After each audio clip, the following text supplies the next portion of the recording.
The AAAS Early Career Award for Public Engagement with Science recognizes early career scientists who demonstrate excellence in their public engagement with science activities. This year, we honor Monica Ramirez Andriota, Assistant Professor of the Department of Soil, Water, and Environmental Science at the University of Arizona. She is honored for her innovative approach to engaging communities on environmental health-related problems and working collaboratively with them to research and solve these problems. Residents of disadvantaged communities in Arizona and across the nation are disproportionately affected by environmental problems like pollution, water scarcity, and food insecurity.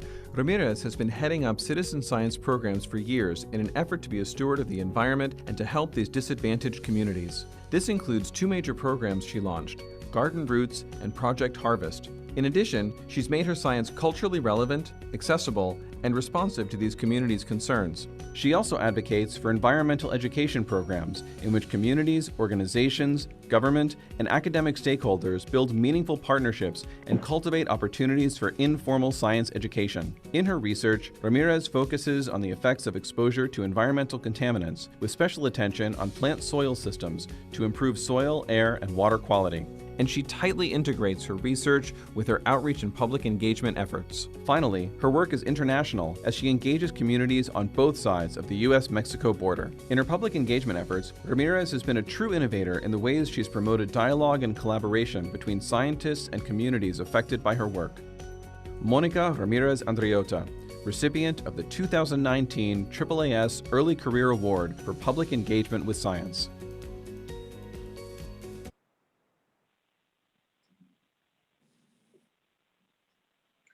So Rachel, yeah, take it away. Will you stop sharing, please? Thank you. And hi. How are you today? I'm good, thank you. Hi, everyone. Thanks for joining us. Oh, such a treat. It's kind of like, yeah, this is a nice way we'll transition and talk about community and soil and good stuff. I know you have a presentation, so we'll start with that. And was there anything in there was there something that you want us to know about you that introduction did not cover? I think I'll do the introduction. I'll give a little bit more about my background. And then I do have some spots where I wanted to just seek input and ask questions of the group if people are comfortable. And so when we do that, we'll be using something called Google Jamboard, which maybe some people are familiar with. And so if not, no worries. You can just voice things and I'll type them out for you, or you can put them in the chat. So no worries. It's just another visualization and activity tool. But we are not tied to it, just something that also allows us to document and archive everything that's being said. Excellent. So I mean, I want to acknowledge everyone's time and thank you all for this invitation. And so what I'll do today is just an introduction to the type of work that I do, but mainly really trying to just give examples and then doing some interactivity to hear from everyone else. Thank you. All right. Okay, so first of all, the subtitles should start and they should be in Spanish. Let's see how they do. Ahí están. Okay, qué bien.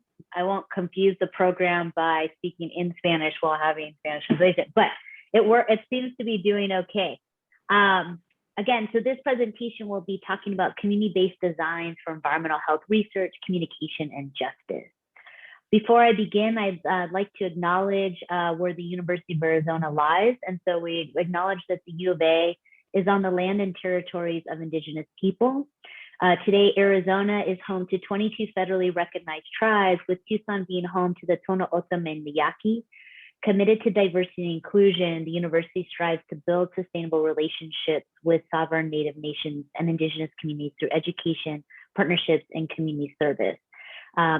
This also, we would want to acknowledge the land in which we're discussing today and where the operational units are located. And so maybe that's something we can look up at another time. So I think the video was it's a great, nice video summarizing a little bit about what I do and the community engaged approach that was acknowledged in that award. But just to give some background about myself, right? I have a ecology and evolutionary biology degree. I also have an art degree in photography with a minor in Spanish. Spanish was one of I learned English and Spanish at the same time, primarily speaking Spanish with my grandparents and my family in Mexico. I did a postdoc with a sociologist, and then my first academic position was in the Department of Health Sciences at Northeastern University in Boston, Massachusetts. And I just want to acknowledge here, right, these are my Nana, my grandmother is in the upper right corner, who tells the story that she held my dad in to bring him across to the United States. And so acknowledging that I was born within Tucson, Arizona, which is my hometown, lies within 100 kilometers of the Arizona-Mexico or US-Mexico border line, which is a symbolic boundary reminding us of the 1983 La Paz Agreement to protect, conserve, and improve the environment of the border region. So with that said, I'm second generation Mexican-American Chicana dedicated to environmental protection. From a very young age, I bared witness to social and environmental degradation in that area and really saw and experienced environmental health. So health no longer became synonymous with biomedical services. It was about the interconnectedness among ecosystem services and among human health and well-being. And so now as a researcher at a Research One University, I'm inspired by the possibility that through partnerships with environmental justice communities, I may be able to leverage my position to elicit structural change, which I'll talk about later today. And so I want to acknowledge that that's where I come from and what I'm motivated by, right? So here's a little bit more about who I am, but to acknowledge that I'm coming from the border region and striving to achieve structural change and working alongside environmental justice communities or communities experience environmental and climate injustices. And so the core goal, right, would be to achieve justice for all. So in a nutshell, right, you saw some of the papers appearing in that video. I look at environmental contamination and food quality, right, collecting soil, plant, water samples, dust samples, air samples, looking for ways to improve soil and air quality. So taking advantage of phytotechnologies, the role that plants can play in cleaning and improving environmental quality. Spend a lot of time doing environmental risk communication, data visualization, and information design, and community science, or broadly known as public participation in scientific research. One of the things that I always think is important when discussing and opening up these types of conversations is that we live in a time, right, where geologists are like, we're in the Anthropocene. Humans have significantly created change to the earth and the environment. And it's like, yes, that's exactly correct. But who has really influenced global change, right? So one of a student who recently graduated and is staying on for their PhD has acknowledged and did a literature review on like who really is influencing these global changes and environmental degradation that we're witnessing today. And pulling from different forms of literature, you have the capitalistine, plantationocene, right? These names are specific systems that influence global change, recognizing that human inequalities influence what populations actually have power and influence on the world, right? Citing systems like white supremacy, racial capitalism, and colonization, slavery, and anti-Blackness, right, is tied to these major changes that we see happen. And so if we think about that even further, is that according to a 2014 article, the US Department of Defense is one of the biggest polluters in the world with 39,000 contaminated sites and 141 Superfund sites, more than any individual corporation. And then if we look at a 2017 report, 224 corporations are responsible for 72% of global emissions. The top 100 account for 50%, contributing highly to climate change. So I want to acknowledge, right, that this is what you are experiencing and what we are experiencing is incredibly unfortunate and unjust. And we should really think about, when we think about this from a global change perspective, we need to acknowledge that who's truly responsible for the Anthropocene. And as I stated, right, we can attribute 224 corporations are responsible for 72% of global emissions, and the top 100 are accounting for 50%. right? So they got to acknowledge these entities, right? That we as the general public do our best, but the burden falls on us. So we need to see some change here, right? So now let's zoom in a little bit to the United States.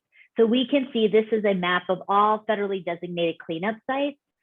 We can see here that environmental contamination is prevalent, right? You can see there's the legend given to you on the right side. And according to a study in 2013 by the General Accounting Office, 1 in 4 Americans live within 3 miles of a hazardous waste site, right? So your zip code can be more important than your genetic code. Again, this is unjust and avoidable because what we know is that 50%, 10% to physical environment, 40% to socioeconomic factors affect health, right? And that we know that there's profound health disparities. And so this is not new news to you, but I want to acknowledge and validate your concerns about your local environment. Okay, so that's what I'm doing here.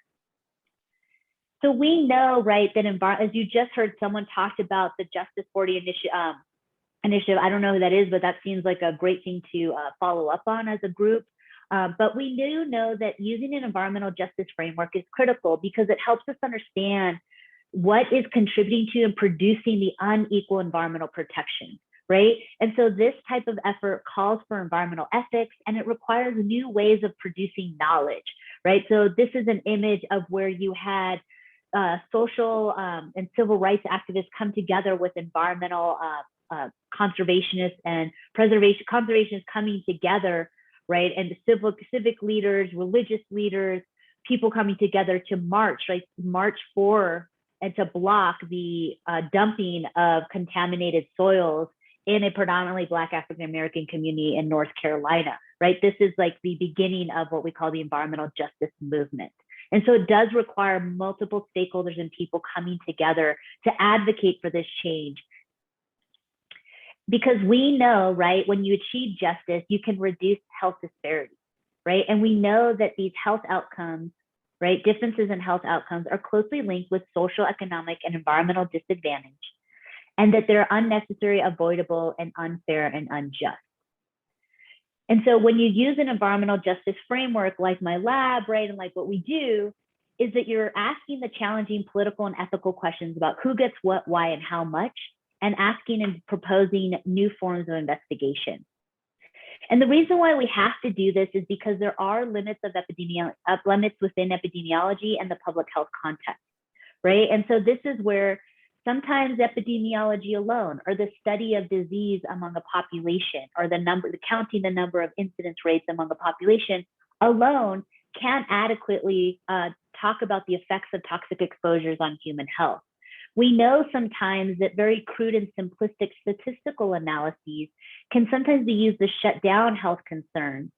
And a lot of times, even though you can do what we call like this adjustment and statistically you can account for some of these cultural, diverse, and economic variables, we do need to highlight and advocate that we account for the interrelated effects of cultural, diverse, and economically disadvantaged groups with toxic exposures. So understanding that this is a layering effect, right?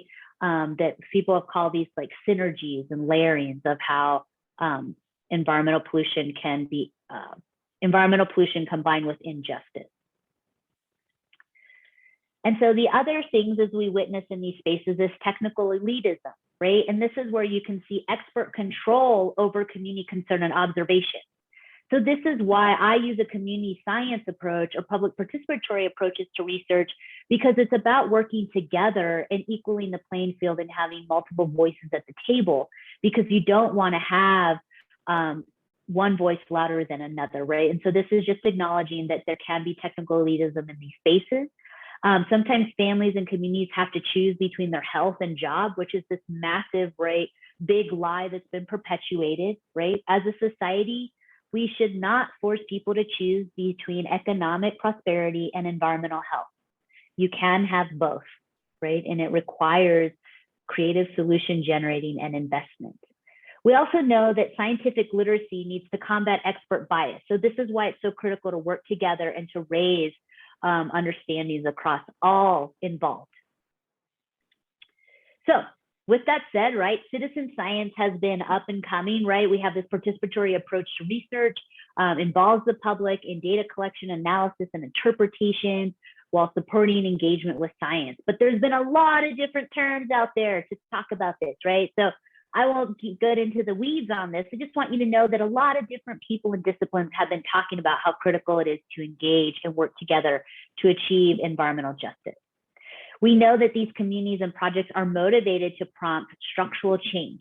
And so what is meant by that? This is what you all do. You are trying to address structural change. You want to affect macro and meso level determinants of health, like the economic policy, built environment, environmental policy enforcement, and so forth. And so with that said, right, I advocate that you're intentional in your design, right? And that you engage community researchers in the different steps of scientific research. And so you heard in the video about garden roots and Project Harvest. I'm just going to take a quick break. Okay, so I'm giving you this whole big intro of where I'm coming from, that I'm right there with you. I have empathy and understanding and understand the challenges that you're facing, but understand the challenges that are faced by all stakeholders involved, including your state and federal government agencies. Okay. And so one of the things I wanted to do is I wanted to do a Jamboard activity, right? I'm going to put this link in the chat, and I'm going to explain how to use Jamboard. So no worries right now.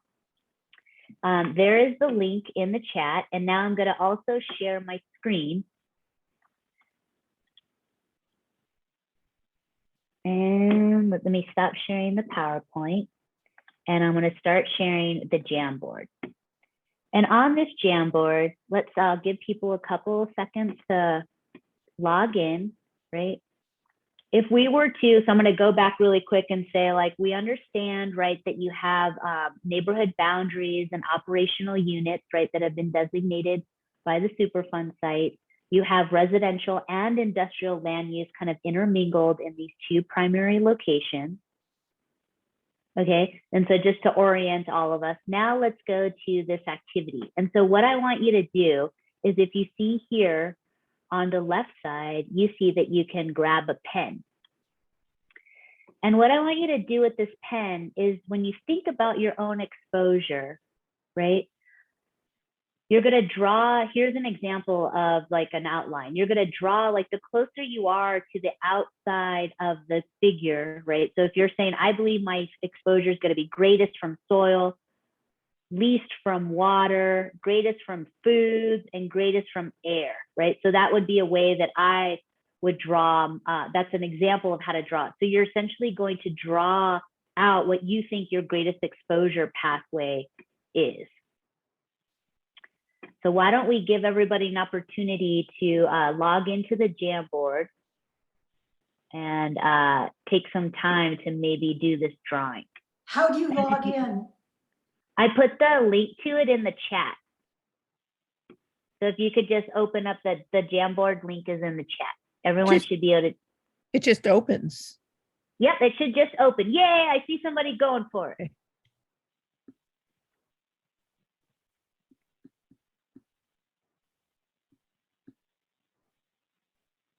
You have to go to the second page. There's multiple pages on the Jamboard, so go to I'm page sorry 2. about that. Yeah, That's we are okay. on page 2 here. So How do you get to page 2? you just click on the little arrow up top where it says next frame. Go to the Thank next you. one. And then, yeah.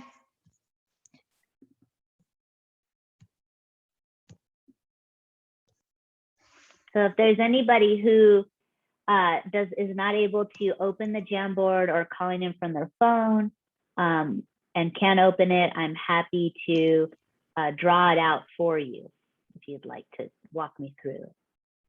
I can't get it, but I would put air first, way in the bottom. Okay, all right. So I will draw a line for you. So it looks like someone's going between air and soil only. Does that mean you don't believe it? You're not concerned about water or food in the area? Mhm. Okay.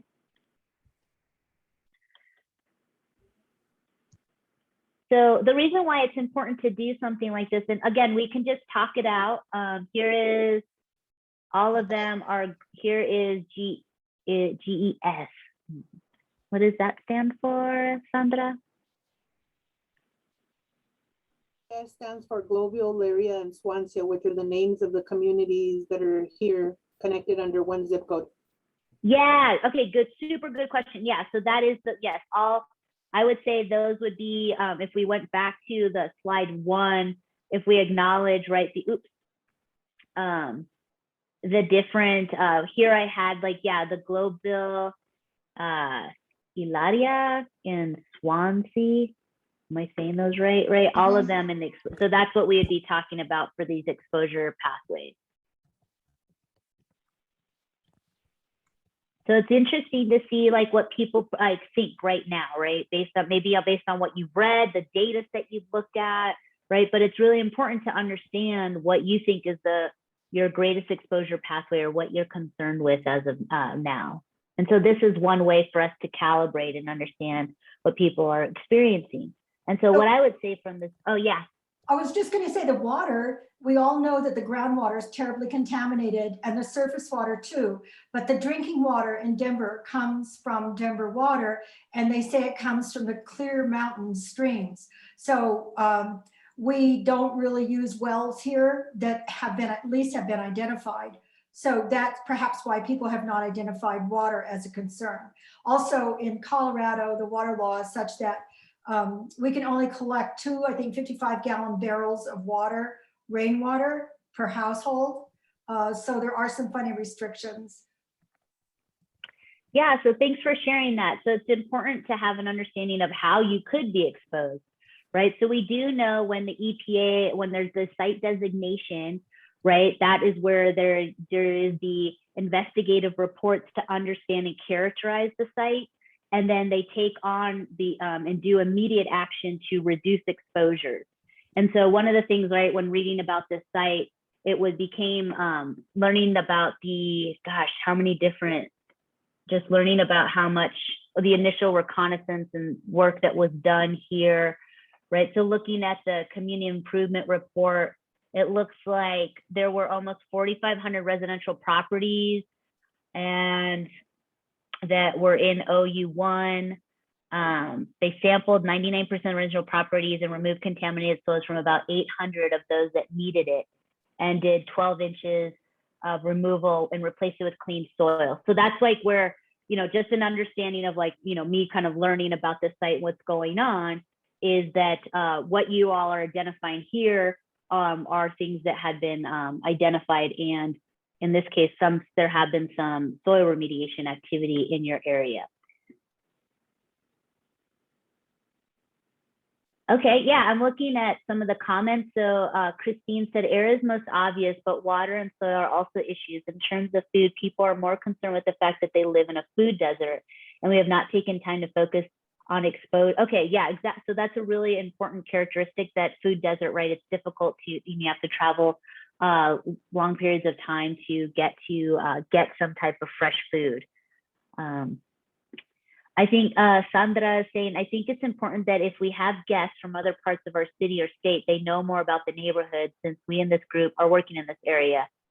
It's just a suggestion and not disrespecting anyone. So I take no disrespect, Sandra. I'm just trying to, like, I was orienting myself by having these maps up first, and then thinking about what are the exposure pathways that people on this call think are their greatest exposure to the contaminants of concern at the site. Did you want to follow up with me on anything that I just said?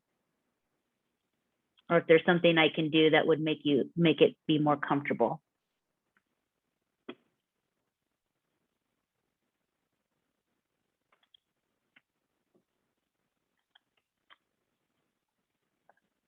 All right. True, Yadira. I just, and maybe Sandra isn't able to speak right now, but I also wanted to kind of, we were going to talk about this later on, but Monica and I have talked about bringing some of the skills and having some training around some of the skills to bring these projects that she's been doing in Arizona to our neighborhood. And so I think it's really important to, like, So we don't have that. We don't have these kinds of programs here. And so we're just learning, and so that's kind of where this is coming, like why we would bring in somebody from out of state. I totally hear what you're saying about community needs to be, like, this needs to be community based, but we're learning how to do community based science from Monica and her expertise. So yeah, thanks, Monica. Keep going. Okay, so I can continue on with the type of, so in the past, the reason why I believe I was invited to give a talk is to acknowledge that I've worked in tandem and alongside community members through administering needs assessments, attending or leading advisory boards, working with non-governmental organizations, and just ongoing interactions with community members. And so Garden Roots 1, started off with community members concerned about whether their soils were safe, if they could consume vegetables from their garden. Superior, Arizona was very much concerned about uncontrolled sources of dust. And then Nevada County, California is questioning whether the ingestion of soil and plants grown locally is contributing to their arsenic and cadmium exposure. And if so, is this associated with the local breast cancer incidence rates? And then really trying to protect children who could be exposed to arsenic and cadmium through gardening if the soils were not properly prepared. And so this is where this community, Nevada County, has the second highest breast cancer incidence rate in the whole state of California. And so I've been working with the community members as well as the UC San Francisco. But to here, I want to highlight that the research question stems from the community, which is why it was important to see and understand what the major exposure pathways were perceived in this. What were the exposure pathways community members right now are most concerned about? When looking at harvested rainwater, you can see here that people are asking questions about their harvested rainwater and if they can, how they can use it because they live near resource extraction and toxic release inventory sites. And so you can see here that we've looked at plants, harvested rainwater or drinking water, soils, plants. We also look at dust. And so I'm just showing you, giving examples. So this is a map of different resource extraction activity in Arizona. You can see that there's many different types of mines. Here's like a snapshot of that map I showed you previously, a federally designated site. And then here's also toxic release inventory maps. And so with those things combined, you can see that just in the state of Arizona, the type of pollution that community members neighbor and are concerned with. One thing to highlight is working with promotoras, right? So community health workers, training community members who are indigenous and to which the communities in which we're aiming to serve. And then they go and train and engage families. And so here is an example where trained about 20 different promotoras on climate change and resiliency efforts, as well as on how to collect soil and water samples from 30 homes. And this is my mom who did the training. So nothing like having your mom in the training program scolding you for your mispronunciation of words and stuff, so forth. Anyway, I won't get off on that. But here's another community, right? This is working with a community where the first people were very much concerned about air quality, and the community, right? This coalition of retired and concerned miners were like, we needed to start out with education. This is where we hosted soil, air, and water quality presentations for the community, which then led to collecting soil, plant, and dust samples. I talked about the work going on in California. That's with the Sierra Streams Institute, that we have a community advisory board led by community members and breast cancer survivors. And some of the work with Project Harvest is in partnership with a community-based organization called the Sonoran Environmental Research Institute. I highlight this because this was involvement with NGO involvement and community advising throughout the projects and steps. One big thing is acknowledging, right, that as designing data collection methodologies and participants collecting and recording data. So participants are being trained on the sampling methodologies, and they collect soil, plants, samples from areas that they are concerned with and plants that are culturally relevant or that they family commonly consume. We can see here, this is in Project Harvest. We have a lab methodology where samples are collected and then submitted to the lab, and a do-it-yourself methodology for inorganic arsenic and sulfur-reducing bacteria, where samples were collected and then the participants analyze, do the experiment and get the data and then report it back to us at the university. And so highlighting, right, that in the past work between Gardeners and Project Harvest, that we've looked at irrigation and drinking water and surface water, soils, plant samples, and dust. And when we think about these, we collect environmental samples to be able to do what we call exposure assessment. And so this is where we look at the different environmental media, the points, exposure points and routes. So how people could be ingesting through incidental soil ingestion, for example, inhalation, and the susceptible or potentially exposed population. And so in the work that one of the projects looking at preschool gardens, you can see here that we looked at soils and dust from the play areas, children's play areas. And then we also looked at the irrigation water, dust, soil, and plants grown in gardens in preschool. And then we also looked and did what we call a bioaccessibility study, where we created solutions in the lab that mimicked the lung solution, right? And the one that mimicked the gut solution. And the reason why we do this is allows us to calculate what we call a bioavailability or the bioaccessibility, meaning that one of the variables that is important and will determine the exposure, but also impacts the cleanup levels, is how much of the pollutant is absorbed into the body after exposure. And so what we did here is we created based on the physiology of the lung, right? We created a synthetic, like a fake solution of that lung liquid. We mimicked the same pH and the different chemicals in that solution and the temperature. And we would put the dust particle in that and then measure that liquid to see how much of the metal would be released into the liquid from the dust or the soil. We did that same thing with the stomach solution, right? So our stomachs, right, work with having a very low pH, right, and an acidic solution.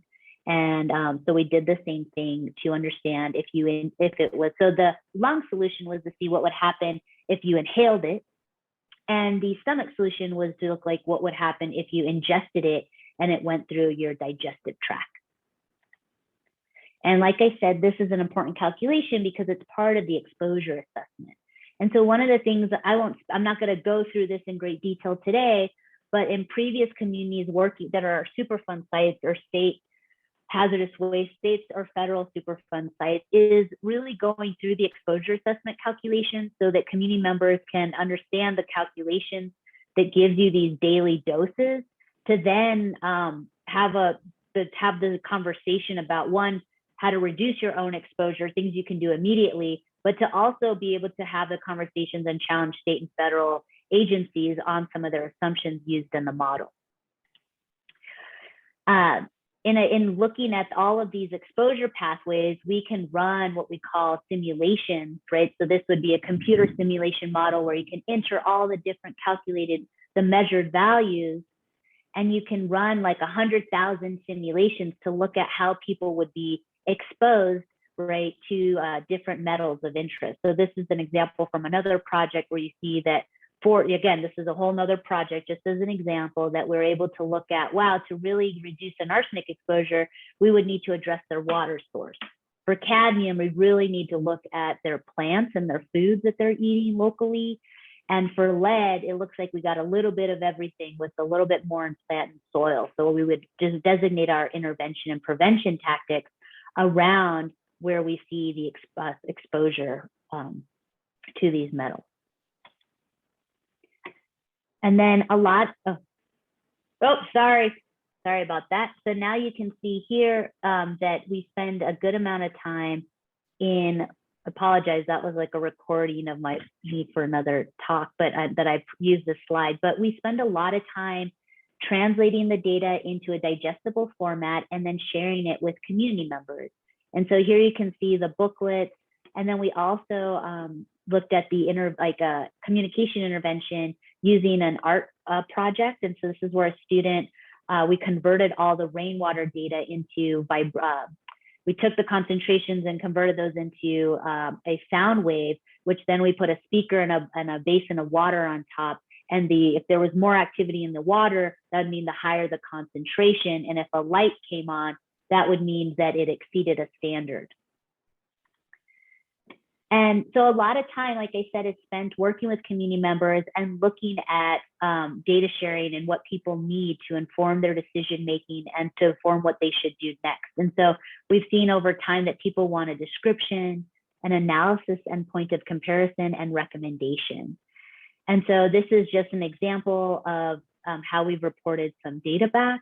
And for the sake of today, I just would show like a quick gift or video showing how people would get their rainwater data, compare it to a field blank sample, and they would see their data point in comparison to others in their community, as well as different standard or regulatory standards or reference values. And so this allowed and helped community members make immediate decisions on how to use that rainwater. We also look at food, right? So how much can you eat from your garden at different target risks? And so this is not to get into great detail on this, but this is where we took the assumptions that go into these risk calculations and then told families how much they could eat from their garden based on being really risk friendly, right? So this target risk would mean one cancer case out of 10,000, right, over your lifetime, to 1 out of 1 million. And so I know I'm showing a lot here, but I'm just making sure it's clear that this is that we spend a good amount of time with data sharing to ensure that participants and families can make decisions with the data set. We also provide recommended prevention and interventions. And so here's where we would have specific handouts on how to safely prepare gardens or consume plants grown locally, how to prepare that garden to reduce the absorption of arsenic and lead by the vegetables, and then really taking in these different standards and describing what it means and what to do if your value was above that standard. And what we've seen over time, right, is that we definitely have provided information where people are making individual decisions and taking action at an individual level. So this graphic is coming out of a book, but you can see here, right, product in individual choices. So participants, we definitely see that through our data sharing activities over time that people are taking individual action to reduce their exposure.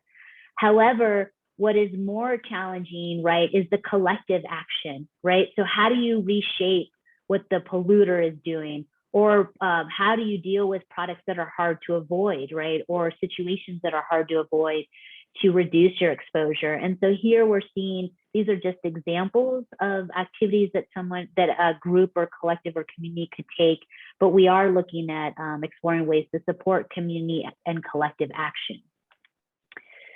And so with all of this is to acknowledge that we are all scientists. The scientific method is an approach to understand the world around us, and you and all of us are scientists and can use that approach, and your voice and perspective matters in all of this. So thank you, all of you, for your time and consideration and serving on this CAG.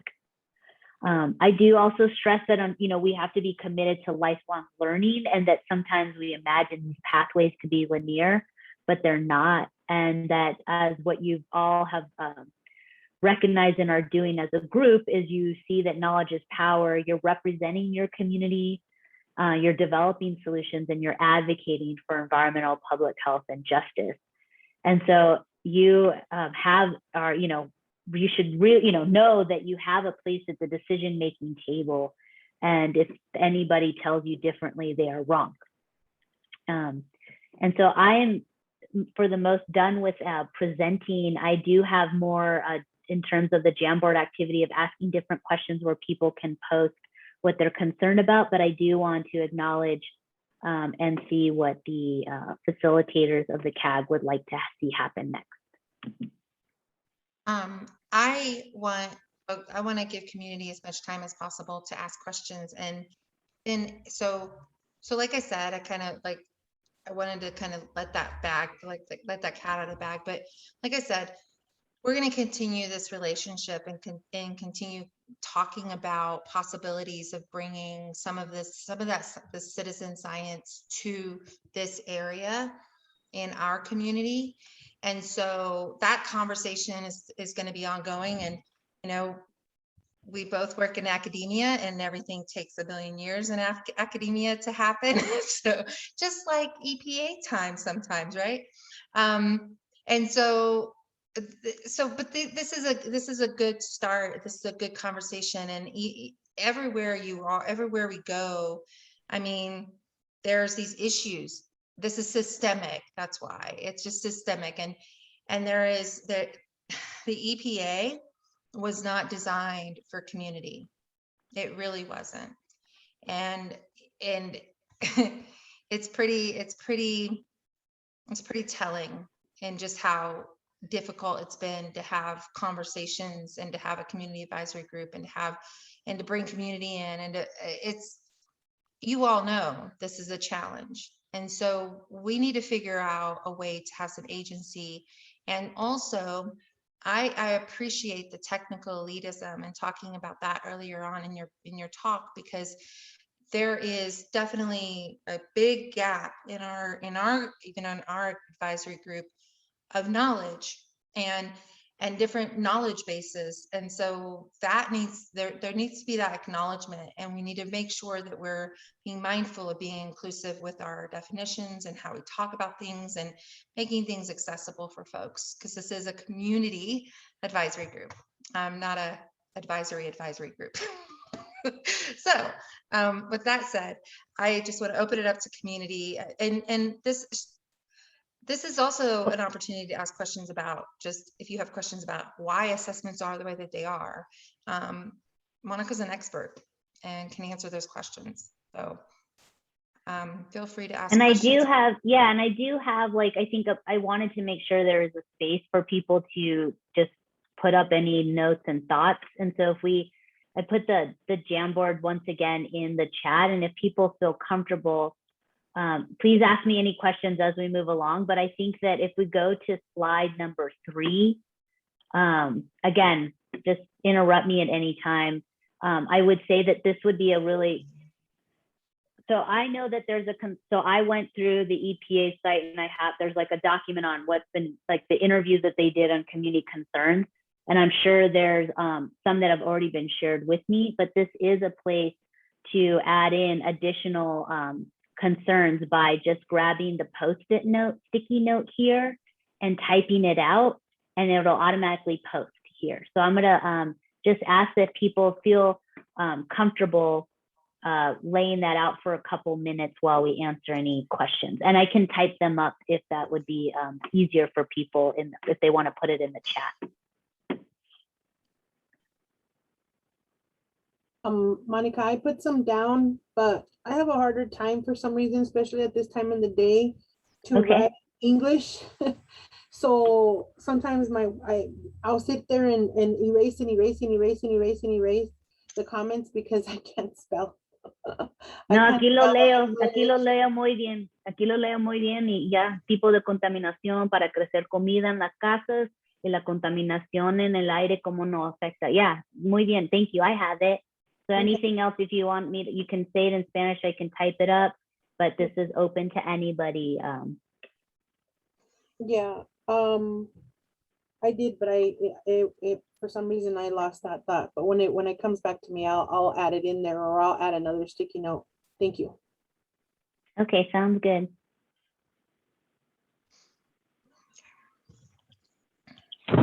Okay, I have a question, sorry, or a concern. So, you know, when our grounds are contaminated by lead, and some of them are contaminated with land, some of them got remediated.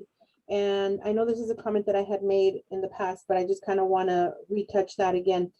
If let's just say that if my neighbor's yard did not get cleaned up from the lead contamination. And then there's been more contamination flying around in the air, and I have raised beds. Would that then contaminate my raised beds as well? So that's a super critical and important question. And so what they, in general, there is a study that was done in Boston and urban gardens in Boston to look at whether raised beds with clean soils could be recontaminated over time due to just what you talked about, right? Perhaps there is neighboring areas that had contaminated soil. Maybe there's ongoing, there's like different types of construction in the area, a fire, right? Even jetted fuel is still leaded, right? I mean, so these different things. And so what they did see is that there is a chance for these raised beds to be recontaminated over time, and they measured them about 5 years later. And so what I would say to that comment is that in general, I recommend community members to sample and understand their soil quality once a year. Similar advice given to private well owners or people who are not on a city or municipal water supply. So once a year sampling will kind of give you a heads up on that soil quality to ensure that your interaction, to ensure the safety of that soil for growing and playing and interacting with.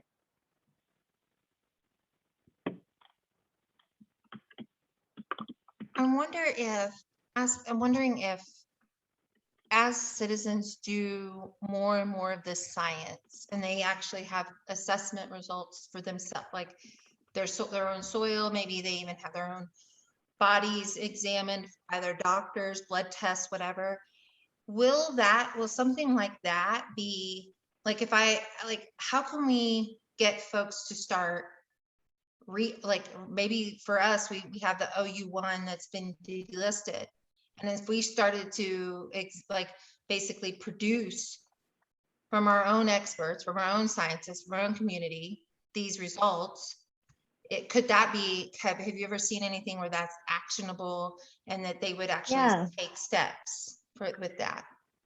Yeah, so I've seen that when new data is generated through some of these community science projects, right? What usually happens is like a state and or federal agency would want to do some additional resampling, right?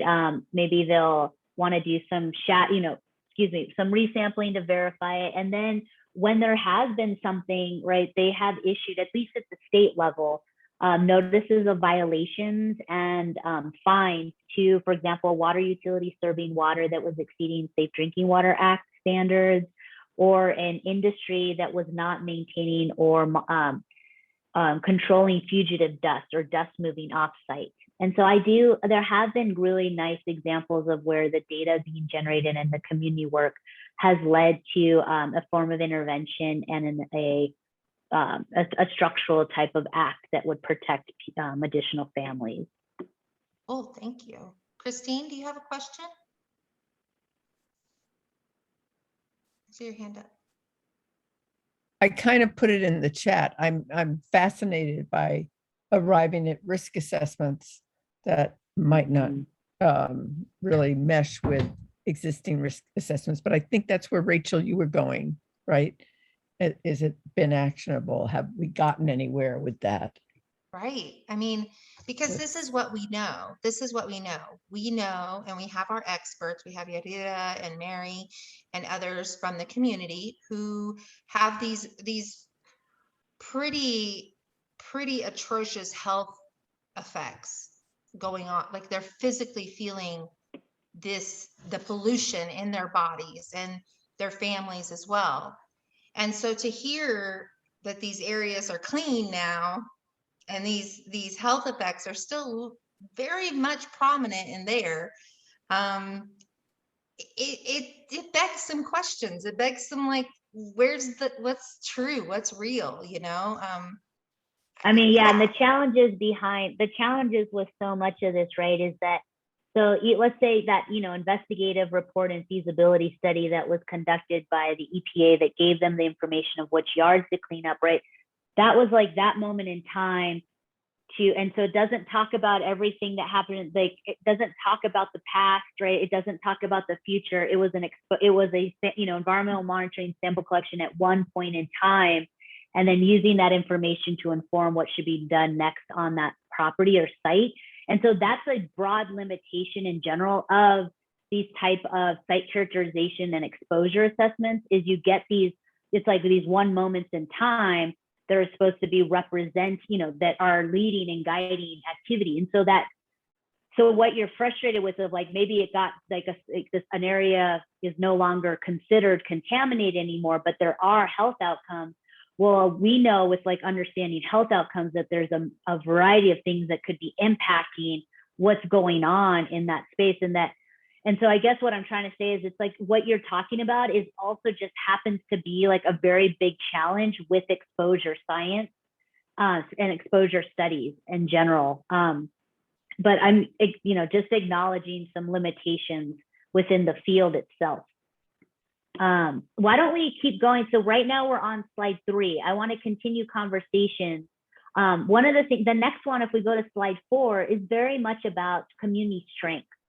So I really I think that this is one, right now we're in this space of where it's stressful. People are very much concerned about like their exposure, and rightly so, right? Based upon the area and what has been done in the past and the current cleanups or current assessments, I should say, that are taking place and efforts.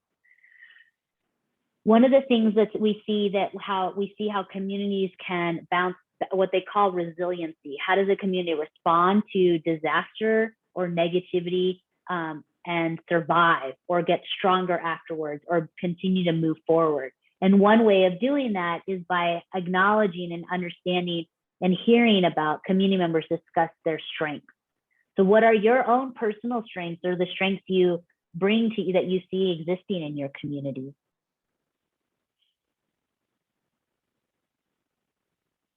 I better see Joan put on their research queen. That's what we need to see for Joan. That would be one of our strengths. We have a research queen on our decks. What is it called? Sorry. I'm calling Joan a research queen. That's a strength. Oh, research queen, right? Yeah, we have that. That's one of our strengths.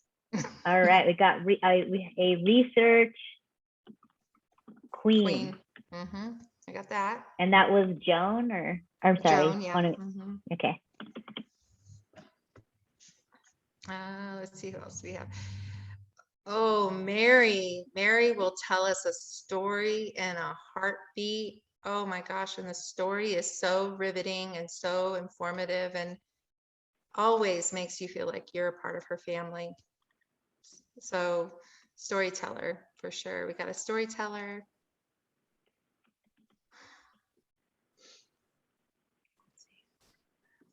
Yeah, and I just want to kind of, oh, sorry. It's passionate. Yeah, it is very passionate. And you know where she stands, which is really refreshing and wonderful. Lots of our good people. We have the town crier, which is Bridget, which tells everybody all the things that people are doing all the time. She informs us all, keeps us all in check. Christine is out with her special brand of spreading the word all the time. I can only see one screen. I'm trying to think. We have a lot of strength. I'm just trying to say, like, hey, y'all will pump yourselves up, then I got you. So we got a lot. We got a lot here for sure. We have some other great experts as well. So we got some good starts for sure.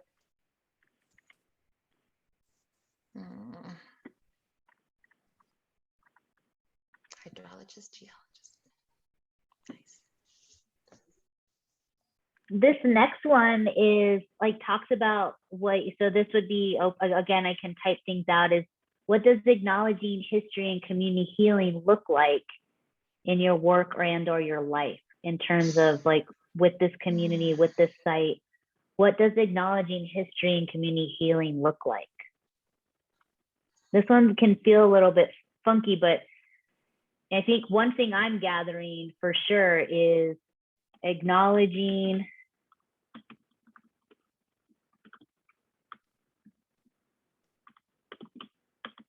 Acknowledging and addressing past and current illness.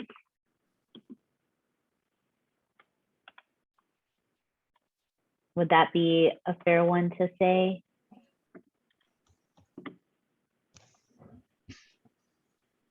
Doctora, my name is Angela Garcia and I am a resident here in Globeville. And I think Angela. one of the things we need to acknowledge and discuss is the fact that the communities of Globeville, Elyria, Swansea have been overlooked and ignored by the city, the state, and the feds for generations, not decades, but for generations, because we are a poor but proud community. And that's something that, as time moves on and working with Yadira and the GES Coalition, Global First, that we're trying to make the city and the states and the feds take acknowledge who we are and what we are and the things that we need, the things that we deserve to have that other communities have, and to just confirm what Rachel was saying. This CAG has done a lot to be able to help GES. Many of the members are not members of GES, and normally that's like a big flag. But for me, if it had not been for this entire group of people, GES and all the things that we have here, the dirty dirt, the pollution, the contamination, it would not be on the radar if it was not for this community advisory group. And I'm very thankful to them for that. Thank you. Thank you so much for that. I'm trying to make sure I got everything. Yeah, thank you so much. I have community GES, right? Concerns have been ignored for generations. We are a proud community. We need to be acknowledged. And then I think that we should acknowledge what you were highlighting about the role of the CAG, bringing a new voice, or at least elevating the voice of the community members. Would that be fair to say? Yes. Okay, thank you.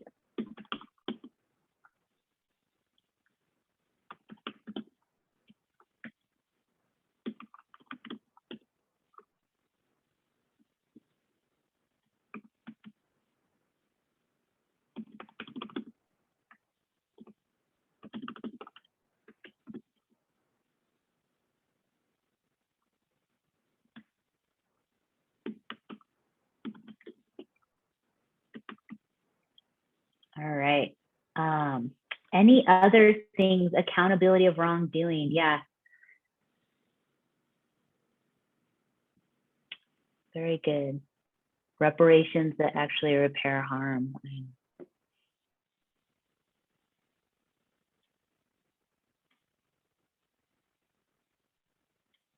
Yeah, another way of thinking about this question could be, how do we communities have diverse viewpoints and memories. How do we recognize these differences and become active in unlearning and relearning and shaping history together?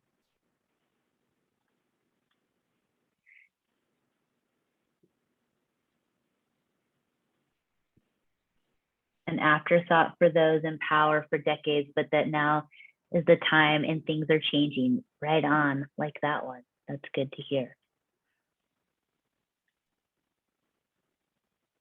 If we were to move on to number 6, slide number 6, this is where everybody, if we can, everyone just take a couple deep breaths here. Just like,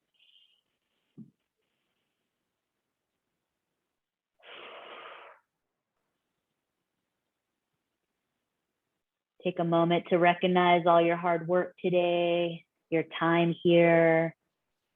Recognize all the work and love of you and your family, right? And to now keep your eyes closed and just imagine, right, your town, right? We'll use the GES, this area, GES, and think about, imagine this area in 10 years from now. Keep your eyes closed. And now think about like, think about the headlines or the photos or captions or quotes that you'd want to see in your local newspaper or radio announcements that you'd want to hear in 10 years, right? So what are these like social media posts, right? Right now I'm using local newspaper and radio, but perhaps you use social media a little bit more.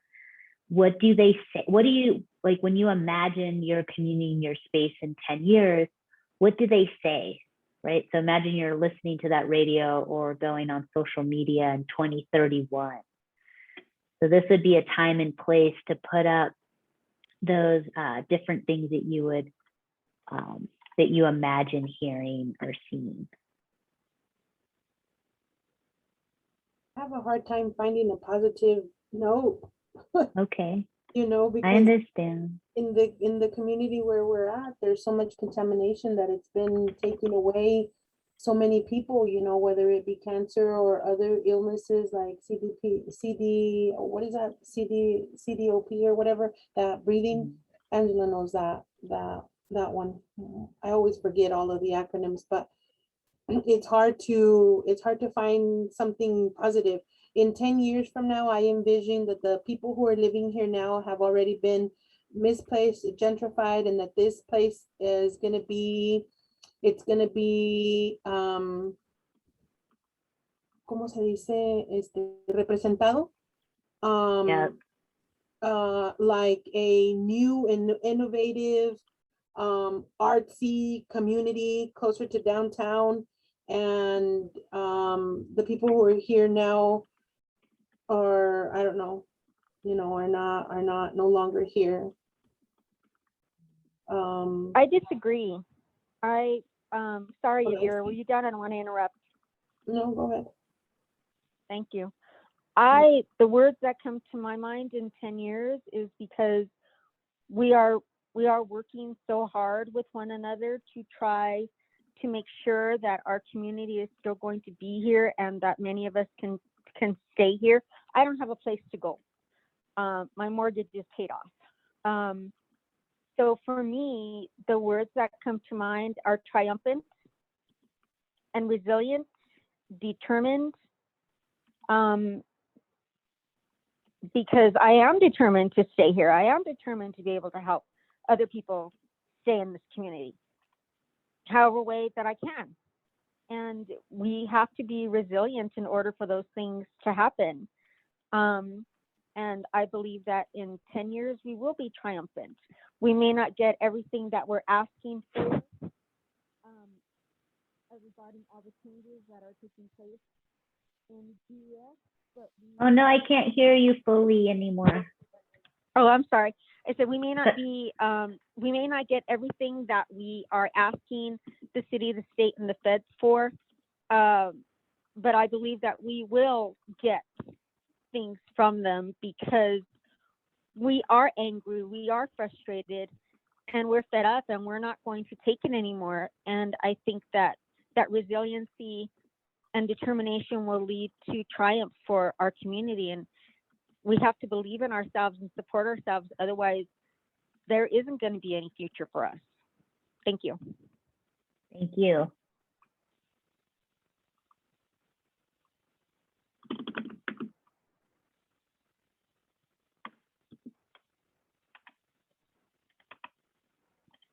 Making sure I get this one. So I have, we are working so hard. We are working so hard with one another. We are here to stay determined, resilient. We have to be resilient. We may not get everything we are asking, but I believe we will get things from the government, and we are not going, oh, it looks like it cut me off. Hold on, let's see. Okay, we are not going to take it anymore. Our determination will lead to success. So it's not all appearing on the sticky, but when I click on it, it does show more of it. That sounds good. Thank you. Thank you very much. But it's not, I mean, all perspectives are welcome here, right? And all understandings are welcome. And this is important to just think about, you know, and maybe it was a little too soon to jump into what the future would lie, but I do think it's interesting to hear from communities and to start this type of conversation, because it really does help inform the type of activities and efforts that can be done. So again, I leave it up to the CAG organizers. I do have one more, but I think that I think we can continue on, or we can just hang out and talk about next steps or whatever.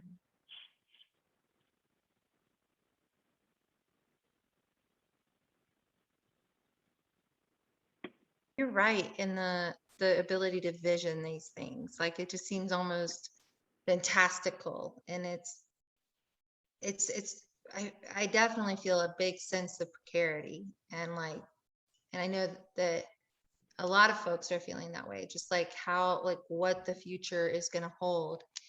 And I really appreciate you kind of giving us a little bit of a jolt to go, hey, go look, think about the future. It's okay. Like, it's been touch and go for a while. And I don't know that I am quite confident that I can really just go into the next thing just yet, but it's okay. Thinking 10 years from now, I haven't done that in like 2 years at this point, but like, it's hard. It's hard to vision these things. And, it's interesting also to note that like our government officials haven't really visioned either. And I'm looking at the plans, like, especially where, kind of the Western Stock Show, for instance, is a whole other issue, but it's very tangentially related as well. But these were plans and building ideas and concepts of 10 years ago, 20 years ago. And they're trying to execute these plans now based on 20-year ago data and projections about what people could possibly want in this community, et cetera. And I feel like we're just constantly fighting. We're fighting historical thoughts, and we're fighting, old ways of thinking all the time. And we are stuck in assessments. We're stuck in lead levels from 1940s. Like, it's ridiculous. It's ridiculous. So it's hard to vision and move forward when we still have to bring all these agencies ahead. I don't know if anybody else is feeling that way. That's just kind of where I was going with that. Yeah.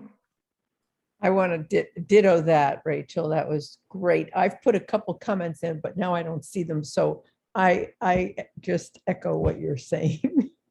I third it.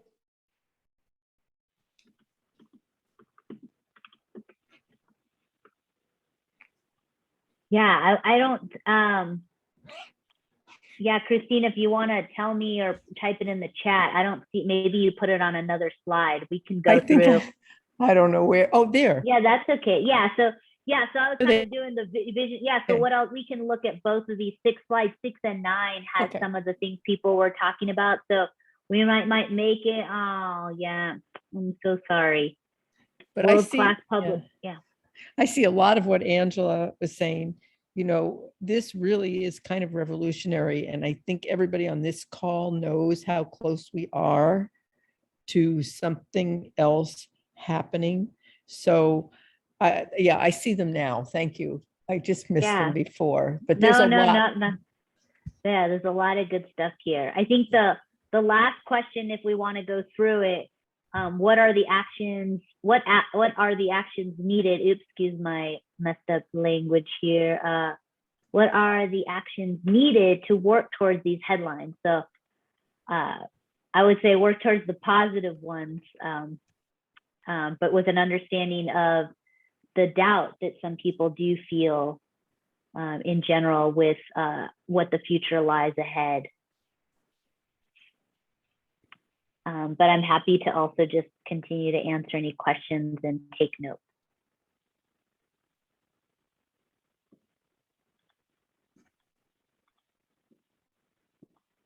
I totally understand. It's hard to be optimistic for a variety of reasons too. There's his name is, I don't know if anybody's familiar with him. His name is Hans Rosling. He's an edutainer. He does a lot of interesting data presentations about poverty and all kinds of things. He calls himself a possibilist. So it's like, he's not a cynic. He's not an optimist. He's a possibilist. Like there are things that are possibly like that could happen. Yeah, They and it's could. so yeah. And I feel like he passed away recently.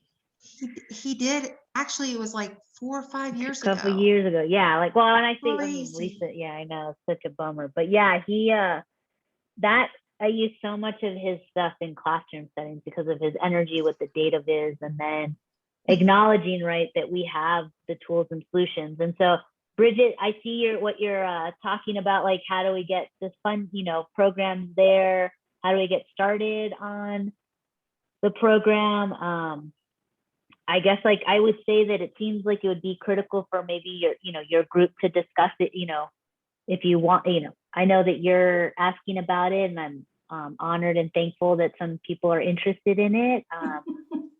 But I also think like, maybe you can talk as a group of about that, and I can jump off the call. I mean, however, I would say that the way to get started on it is that we would want to really make sure that it's addressing, the CAG and other community members' interests and needs, outlining what additional environmental monitoring or data vision. The other big thing too is like one of the comments from Sandra was like, there's so much, we really need to learn more about the science part of everything. Sometimes it's hard to understand the technical language and so forth. And so another way also is just taking all of this data that's already been collected and visualizing it and looking at it and making it more digestible. So there's like a lot of that could happen, as well as like if people are interested in doing additional, monitoring, community-based monitoring, we can talk about that. And so I would say that the first step is, right, understanding the CAG and community's concerns and needs, and if the program is able to address that or what you need. And then thinking about how to go from there. That's good.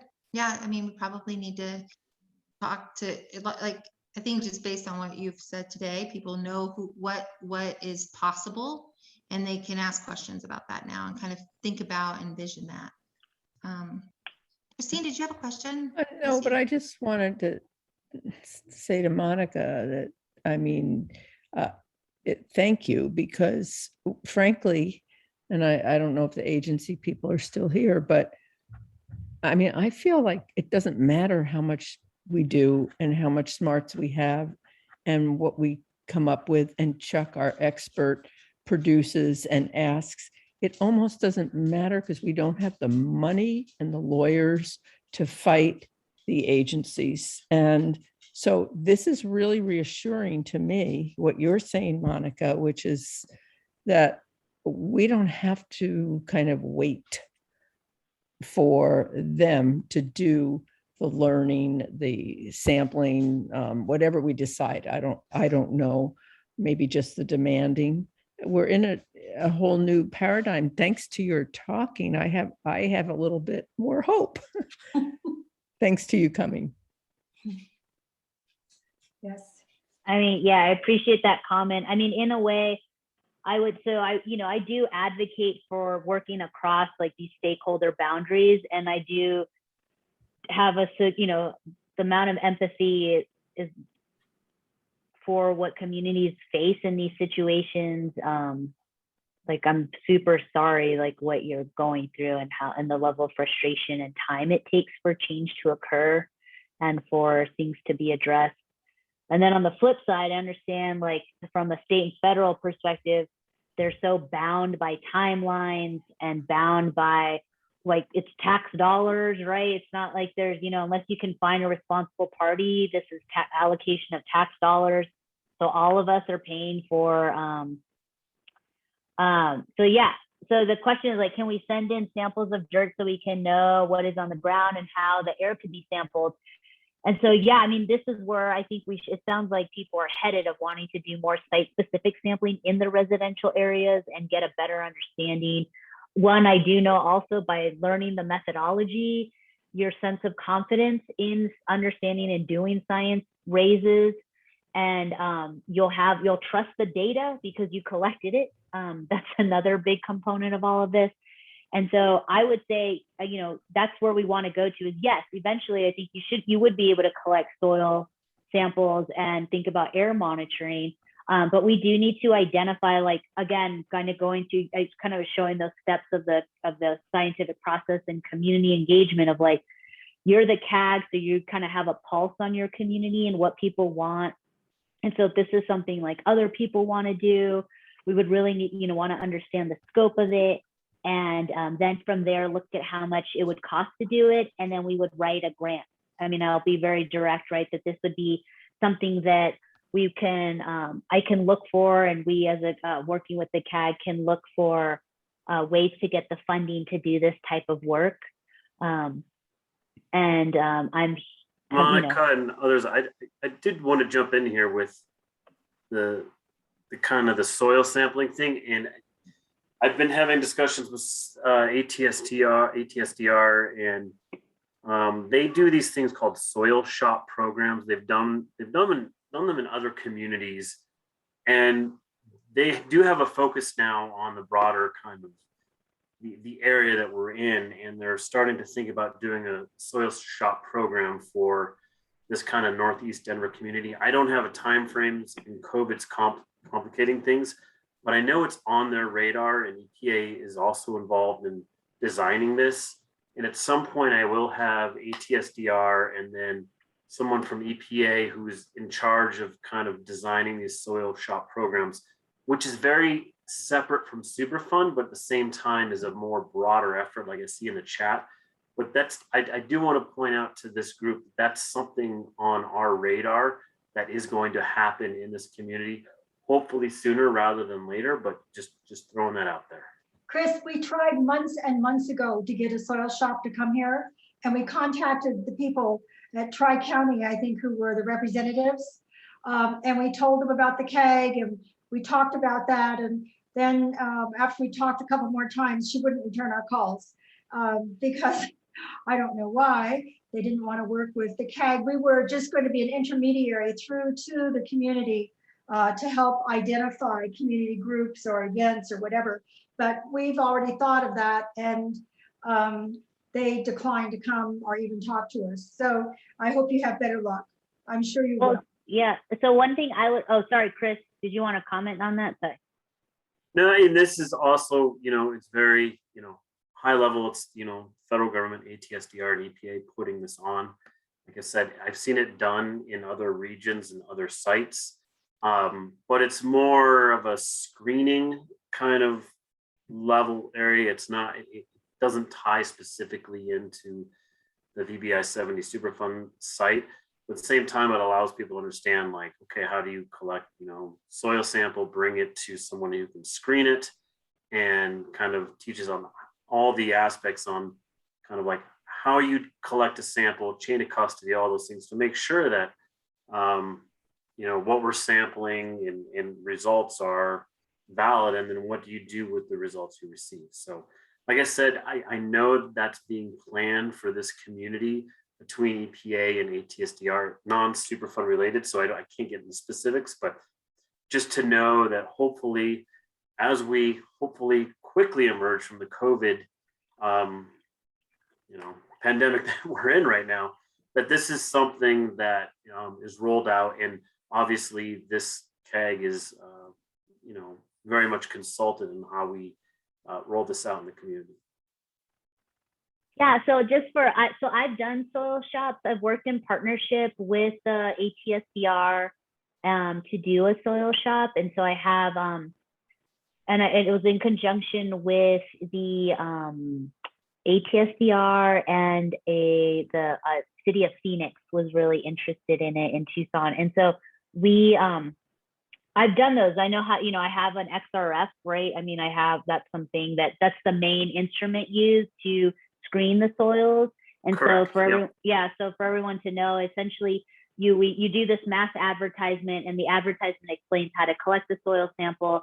You're told to make sure it's dry, and then you have the soil shop event in a public area, and you come up with your soil sample. the, analysis are conducted right then. And so when I did it, I did a 60-second reading for triplicates, so 3 different times, and then reported the average value of lead to the family that brought in that sample. And based on that value, you then have different types of prevention and intervention activities that are things that can be done immediately to protect the family, you and the family, right? Whoever, however that soil was being used, right? If it was a play area, garden area. And so that is something that's, as Chris is highlighting, it's a screening tool. It's been a screening tool that's been solely validated for, well, I should say it's solely validated for lead. It can give you, it's quality when you think about it for arsenic and others. So I have a study right now that a student's wrapping up where we took like 300 soil samples and ran it through like the gold standard mass spectrometry. And then we compared it to the XRF readings. And for lead and copper, that XRF does a great job. For arsenic, it's not so good. Well, I should say that it works like 60% of the time in general with based on that study group, but don't quote me on any of this. All I'm trying to establish and say here is to highlight and support what Chris is talking about. I have experience with these. They do work out well. However, the state and federal agencies would only feel comfortable reporting back a lead value to families. If the dirt would be contaminated, oh, sorry. No. I'm just reading the question. Please answer this. This will be our final question, and then we'll kind of wrap it up to kind of respect everybody's time. Yeah. If the dirt would be contaminated, how would a home clean it and clear it if EPA has no money for it? So super important and critical point. What usually happens is that since they're screening for lead, right? So the soil shops are designed around lead. Is that the way they're designed is that you get that reading, and then you have, because you're working across different state and federal agencies, we make sure that someone from your state health department is there who can then talk to you about getting you to be part of, if it exists in your state, a lead abatement program or some type of programming that would help to address the contamination if you had an elevated value. But Chris is also acknowledging that it can be further complicated with the Superfund site. However, there are states across the United States have lead abatement programs that are designated based on zip codes and income, right? There's a combination of 8. So what I'm trying to say is EPA would not be funding anything, most likely if lead was identified as a problem and Colorado State Department of Health Services had a lead abatement program, you would be put into contact with that program for follow-up for lead abatement, is like how we did it in Arizona. How would the dirt be sampled from the top or dig it a bit? So super good question. In general, we just usually you take like a 0 to 6 inches sample. There's different people have talked about, well, the ATSCR has these like written all out, and I believe that their designated amount was 0 to 6 inches. That's also a value and amount that I use because it's like if you wanted to grow plants, it also captures the root zone of most crops. So 0 to 6 inches would be the depth in which you take the soil sample, and you do what we call a composite sample, where you choose a designated area, take one sample from 6 different places and mix it into a bucket, and then put that in a bag, air dry that, and you'd bring that over, and then you get a reading for lead that would be representative of that whole area that you sampled. I love it. We can do this ourselves, y'all. We got this. We can figure this out 100%. We can figure out how to do science and talk about it with our friends and family. Like I'm definitely wanting to do this 100%. And I'm really excited for everyone's interest in how do we get next steps and all those things. So we'll have if anybody's interested in working on bringing one of these programs here, then please just let me know. Like, you have my email through the group. Please let me know, and we'll start working on getting a work group together and asking and, kind of working through funding, working through all the steps to get something like this here. So we can let Mary and Yadira and all of the community members that we have, like, they can check it for themselves. I really like that point about, like, now they know it's real, right? They know the real number. It's good stuff. Appreciate you so much. I wanted to say, Monica, I really appreciated that you framed your presentation with your your philosophical position. I don't want to say your biases. No, so my, You put your yeah, my philosophical framework. Yes. positions right out there in a very scholarly way so that we understood where you're coming from, which I appreciate so much. And we're all on the same page. Well, we're on the same page.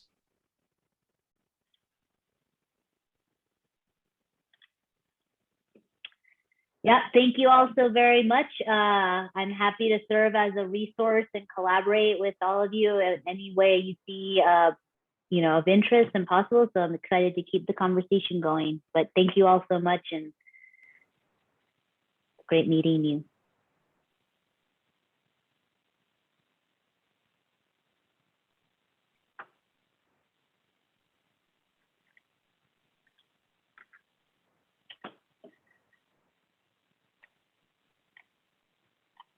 Thank you, All right. Monica. You have so much great information.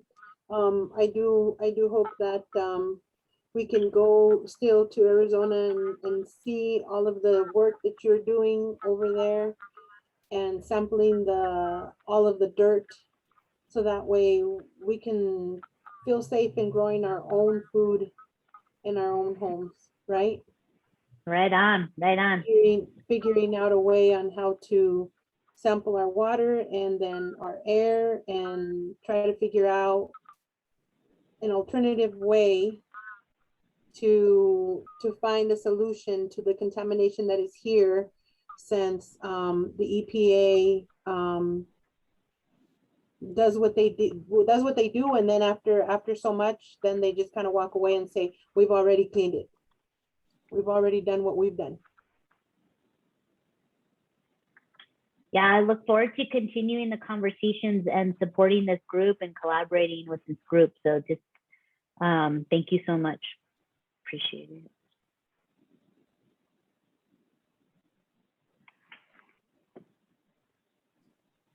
I just wanted to say our next meeting is going to be October 21st and at 5:30. And we have a couple of, I'm trying to get our screen share up there. Well, forget it. There we go. The next CAG meeting is October 19th. I'm sorry. And on the agenda, we have an update on OU2 by Chuck Norris, follow up on our institutional controls. And then we're going to have a brief presentation on potentially responsible parties in OU2. What did they know and when did they know it? So if anyone has suggestions for the October 19th agenda, try to get them into us earlier. And thank you all for coming, and we really appreciate it. We are very grateful that EPA and CDPHE and Denver had a presence here tonight. Thank you.